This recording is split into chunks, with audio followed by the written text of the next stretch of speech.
Hello everyone ကျွန်တော်ကျွန်တော်မှာသပင်ကောက်ဖြောက်ဆေးဆိုဒီဝန်ဆောင်မှုတွေကိုကျွန်တော်ကြိုက်တာလို့3000ခွဲဆိုပြီးတော့ promotion ချပေးတာပါတယ်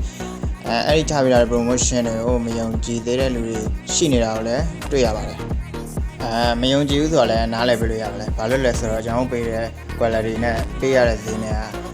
ယုံကြည်စရာတော့မရှိဘူးဒါပေမဲ့ရုံဝေးပါကျွန်တော်မြောက်ကျွန်းသူမှာသပင်ကောက်ဖြောက်ဆေးဆိုကြိုက်တာလို့3000ခွဲ promotion ချပေးတာပါတယ်ခင်ဗျာOkay ကြိုက်တာလို့3000ခွဲတော့ဟုတ်ပြီဒါပေမဲ့တခြားအသေးမွားလေးတွေဗာချင်းညာကြီးဆိုပြီးထပ်တောင်းတာတွေရောရှိသေးလားဆိုတော့ no ပါမရှိပါဘူးကျွန်တော်တို့ရှိမှာသပင်ဖြောင်းရင်ဖြောင်းတယ်ဖို့ပဲကောက်ရင်ကောက်တယ်ဖို့ပဲကျွန်တော်တို့ကြိုက်တာလို့3000ခွဲဆိုပြီးတော့အတိအကျယူပေးပါတယ်ကျွင်းချက်အနေနဲ့ကတော့ကျွန်တော်တို့မီးပြတ်တဲ့ခါဆိုရင်တော့မီးပြတ်တယ်ကို3000ယူပါတယ်